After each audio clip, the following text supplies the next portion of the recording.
Hi, I'm Andrew Coward, and I created these lectures to show how to understand higher cognition in humans, up to and including consciousness and self-awareness, in terms of brain anatomy, brain physiology, and brain chemistry. The lectures are based on a course I've given a number of times to third year and graduate university students. A lot of the students were studying computer science. Some were studying psychology or neuroscience. Although there's minimal direct resemblance between the brain and a computer system, computer science does have some important lessons for the neurosciences. Human beings can understand some extremely complex electronic systems. We can design the systems, modify their features, repair them when they fail, and so on. But a computer system can contain thousands of billions of electronic components like transistors.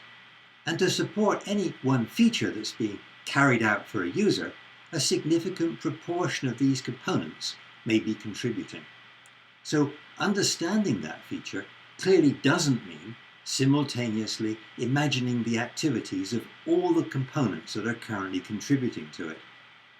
Rather, computer science has developed ways to organize the information about the system in such a way that it's possible to design transistors, design integrated circuits using those transistors, design printed circuit assemblies using those integrated circuits, design systems using printed circuit assemblies, and then design the features of the system to run on all this hardware, and to carry out all these design tasks within the limits of human mental bandwidth, so that all the parts of the system work together.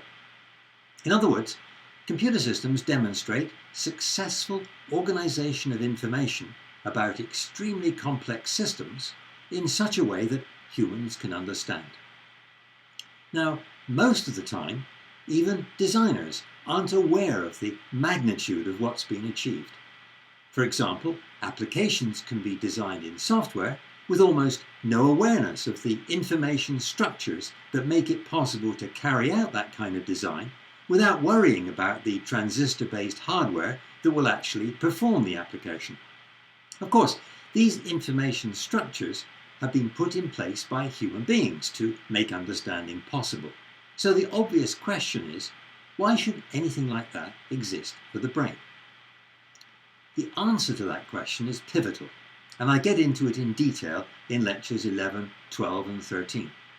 Essentially, it's possible to see that there are some practical considerations that a brain has to address.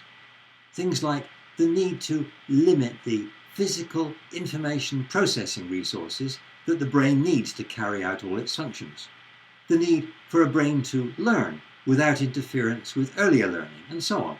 And natural selection ensures that brains that meet these general needs effectively are the ones that survive. As a result, natural selection has strongly constrained the physical architecture of the brain into certain forms. Now, although these forms are completely different from the forms of electronic systems, they do have an interesting side effect, that they make it possible to organize information about the brain in ways that humans can understand. Now, as I'll be discussing, this result isn't as surprising as it sounds. There are some general similarities between the practical pressures on the brain and some practical needs that require humans to create understandable architectures for electronic systems. And I'll get into all that in detail in lectures 11 to 13. But before that, first I want to discuss what it means to understand a complex system. Then I want to describe some major aspects of higher cognition, of brain anatomy, of brain physiology and brain chemistry. In other words, I'm going to discuss the different domains that need to be related to each other in order to create genuine understanding. Then, after the discussion of the theoretical constraints, I'll go through the cognitive, anatomical, physiological and chemical information that I presented earlier and show how it corresponds with the theoretically predicted architecture. In other words, the brain has the structures predicted by the theoretical considerations. In the later lectures, I'll go through all the higher cognitive phenomena described at the beginning and show how they can be understood in terms of anatomy, physiology, and chemistry using this brain architecture. Access to the lectures is free, but you do need to provide an email and a password and log in. Logging in also gives you access to the ability to make comments or ask questions on the course as a whole or on an individual lecture, and also to read the comments and questions from other people. When you leave and log back in later, you'll be taken to where you were when you logged out. If you want more information, there's a textbook for the course.